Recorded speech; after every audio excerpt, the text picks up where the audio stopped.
Bonjour, donc dernier jour de la semaine pour le boulot et puis certainement un très beau week-end. Donc aujourd'hui je vous propose une vidéo sur pourquoi la société a besoin de la pleine conscience. Alors je suis toujours gênée parce que j'ai plein de choses à dire et puis j'ai toujours peur, enfin on ne peut pas euh, parler de tout avec tous les aspects que les mots impliquent en fait. Les mots ont vraiment un sens et une valeur pour moi et je me rends compte que quand je pose les choses, j'ai envie de dire plein de choses. Mais bon, pour l'instant, pour moi, c'est pas possible ou difficile. Donc, on va déjà partir sur ce que j'ai envie de partager avec vous. Et en fait, je vais même pas tout le temps vous regarder mon ordinateur qui est là, même si je suis dehors, parce que je vais vous lire ce que j'ai préparé principalement. Parce qu'en fait, bon, je suis pas encore complètement à l'aise moi avec ce truc de vidéo, même on pourrait dire pas du tout.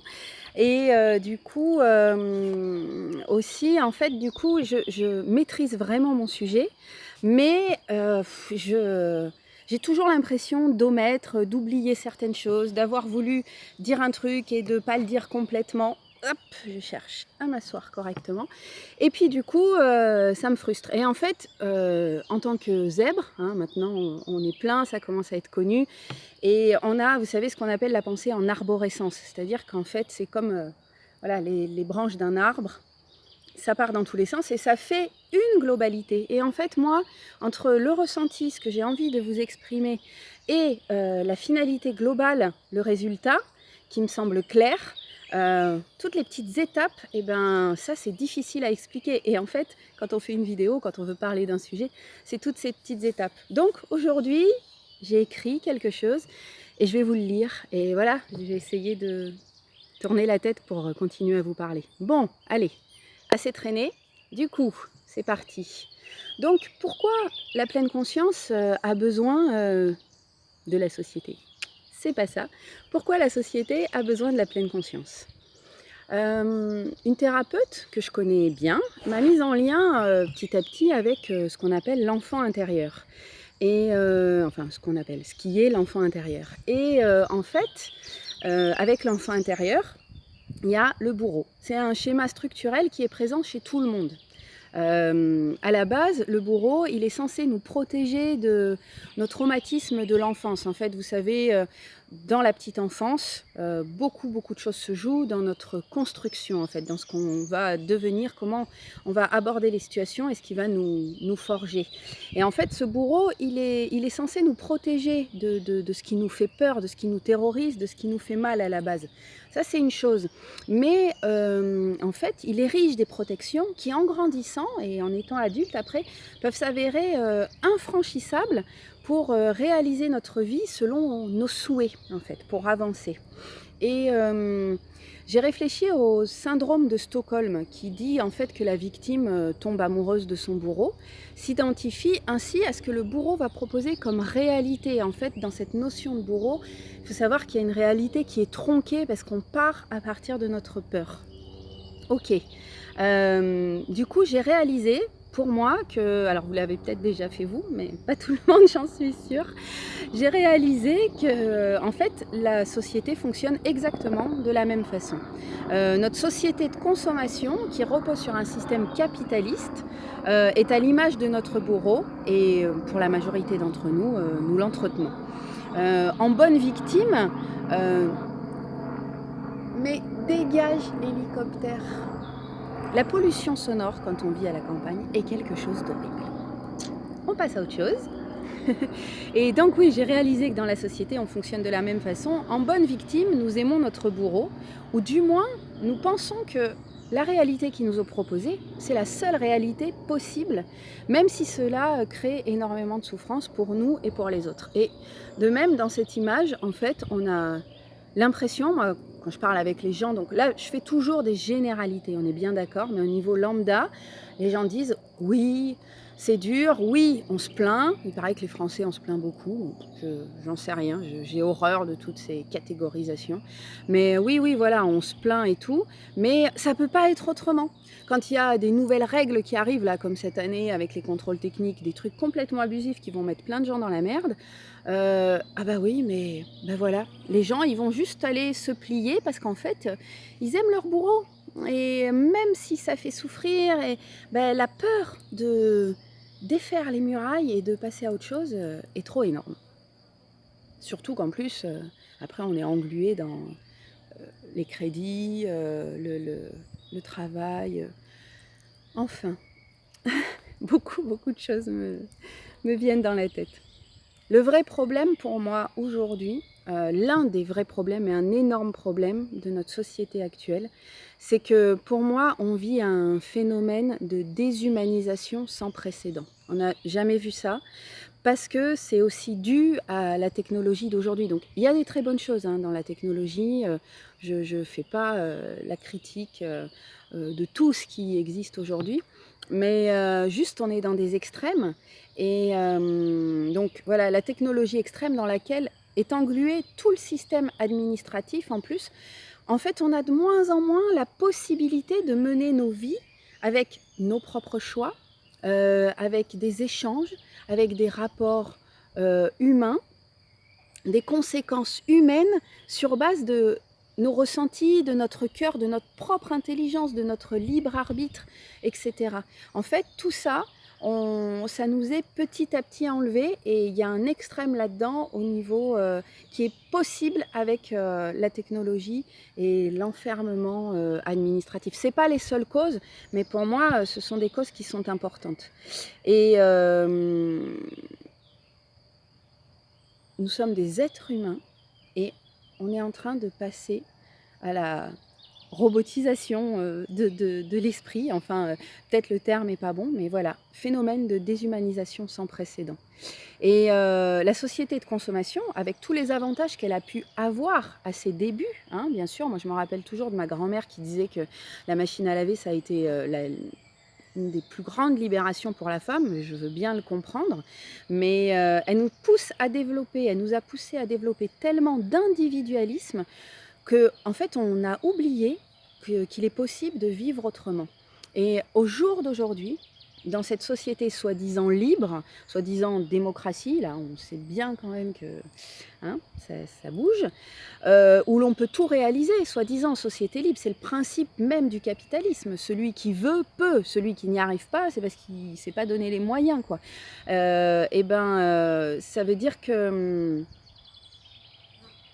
elle est tenue, cette société aujourd'hui, je suis désolée parce que du coup je cherche à chaque fois où j'en suis. Ça veut dire pour moi, et enfin pas que pour moi, je ne dis pas des vérités complètement hallucinantes, mais que cette société, elle est tenue par la peur, en fait. Et il se trouve que la peur, c'est l'exact opposé de la pleine conscience, d'être en conscience. Je vais revenir dessus un petit peu plus bas. On utilise sur cette base de peur le principe de précaution pour légiférer, pour taxer, pour menacer. Tout est clos, tout est limité. En fait, on est dans un conformisme à toute épreuve et la peur, elle entretient, elle ficelle tout ça à tous les niveaux. Les lois, la route. Alors là, la route, c'est mon grand créneau. Quand j'oserai, je ferai des vidéos sur ça parce que, en plus, je suis complètement hallucinée qu'on utilise le tabou de la mort et de la souffrance de la perte d'un être cher pour faire du pognon, du racket sur ça. Les assurances, la beauté, comme j'en parlais dans mes vidéos des 42 ans, il faut être beau pour être aimé, parce que donc on a peur de ne pas être assez beau, assez bien, assez mis en valeur, etc. La santé, alors là c'est une honte illimitée quand même, ce qui se passe au niveau de la santé avec le business. Bref, voilà, attention, je ne suis pas non plus du tout dans le c'était mieux avant, tout comme je ne suis pas du tout dans la société, dans l'utopie d'une société idéale. Mais là, pour moi, on est au bord du gouffre et de toute façon, on va basculer. Alors voilà, moi j'adore Pablo Servigne, où on parle maintenant collapsologue. Alors j'ai parlé avec des gens qui disent qu'ils n'y croient pas, que c'est pas possible, qu'il est trop extrême, patati patata. En tout cas, il faut être sûr, c'est clair que le monde tel qu'il est aujourd'hui, ça va bouger, ça va basculer très vite. Je ne sais pas exactement comment, mais plus on sera en lien avec nous-mêmes profondément, plus on aura ressoudé, sorti de cette forme de peur ultra limitante, et plus on aura des chances d'avancer dans quelque chose de positif. Ça, c'est sûr. Voilà, donc nous avons, pour moi, les moyens de changer tout cela. Mais en fait, il y a une base importante, c'est qu'il nous faut accepter une autre réalité, aller à sa rencontre et accepter que nos vies, elles changent elles aussi. C'est un truc qui me touche, tout ce truc des manifs et des pétitions. Je ne suis pas contre, mais j'ai l'impression, en tout cas pour les manifestations, qu'on veut obtenir quelque chose en ne changeant pas notre façon de vivre. Et là, on est dans une société dans laquelle ça n'est pas possible d'être exponentiel, de s'étendre à nouveau. Il y a un physicien qui est décédé là il y a 2 ans, et je suis désolée, ça me vient, je ne l'ai pas noté dans le texte, j'ai un trou là par rapport à son nom. Un mec qui était extraordinaire, j'ai un livre de lui dans ma bibliothèque, mais voilà, qui disait en fait que par rapport au capitalisme, il y avait quelque chose qui était mathématiquement impossible. Alors moi, je suis loin d'être une pro en maths, mais il disait, en fait, ce principe-là, c'est un principe donc exponentiel. En fait, par exemple, si tu as une femme de ménage et une voiture, avec l'indice de croissance, donc en étant toujours dans la croissance, l'année d'après, tu dois avoir 2 femmes de ménage, 2 voitures. L'année d'après, 3 femmes de ménage, 3 voitures. L'année d'après, 4 femmes de ménage, 4 voitures, etc., etc. Et on voit bien que c'est complètement impossible. Donc il y a quelque chose là qui est profondément inhumain, et dont le business, la société de consommation, je ne fais pas de la théorie du complot, se sert pour nous exploiter. Et puis nous, on est coupé de nous-mêmes, et tout triste, et tout fermé, et tout rabougri. Je reprends le fil de mon texte. Donc on a les moyens de changer cela, il faut accepter que notre réalité change aussi. Pour moi, tant que nous n'en serons pas là, on ne peut pas vraiment changer, et à mon sens, on va continuer à subir cette relation bourreau-victime, qu'on valide à fond. Je prétends pas faire de politique là, je me sens nulle là-dedans, et ça me va en fait, parce qu'en fait, moi, ma compréhension, elle est intuitive, et mon intelligence, c'est celle du cœur. Je manque pas du tout des autres formes d'intelligence, mais voilà, tout ce discours rentré dans une forme de politique, quelle qu'elle soit, ne me correspond pas du tout actuellement. Il existe pour ça un grand nombre de personnes, d'organisations valables pour travailler à une société plus juste et plus humaine. Pour moi, l'éthique doit être une priorité, et l'intérêt de l'humain tout en haut, bien avant celui du profit. Une priorité absolue pour moi aujourd'hui, c'est de relocaliser notre consommation, mais même les structures, l'économie, l'organisation légale. Et une autre est de réfléchir à devenir capable de refuser ce qui n'est pas juste. Un équilibre entre une forme d'éthique, parce que pour tout ça, il faut avoir une éthique de base, il ne s'agit pas d'aller chier sur la gueule de son voisin, justement, mais un équilibre entre l'éthique et la rébellion. On ne peut plus se laisser faire. Donc voilà, pour moi, il y a absolument besoin de pleine conscience là-dedans, ici, actuellement, car en fait, la société, c'est nous tous. Alors là, je ne sais pas si je vais arriver à bien l'expliquer, mais on part du principe que l'on vit dans un cadre social. Nous, on est dans le cadre qui nous est donné. Et en fait, ce cadre, il est régulé par le monde du travail, par les organisations politiques, etc. Mais en fait, ce qu'on oublie, c'est que c'est le contraire, en fait. Toutes les petites personnes que nous sommes partout, c'est nous qui pouvons faire bouger, agrandir, restreindre, évoluer ce cadre en fait. La société, c'est nous, maintenant. Et on peut briser la chaîne, on peut dire stop à ce qui nous est imposé. Ah merde, ça... ça a bougé. Bon, pourquoi ça fait ça? Une petite seconde, j'ai un petit bug de dossier. Et oui, parce que mon ordinateur, il est très très vieux. Et du coup, eh ben, là, je ne vois plus ce que j'ai écrit. Allez, qu'est-ce que tu me fais là? Tac, hop, non, merde. J'ai perdu mon document.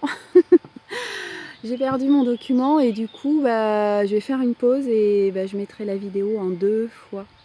Je reviens. Ah non, c'est nul.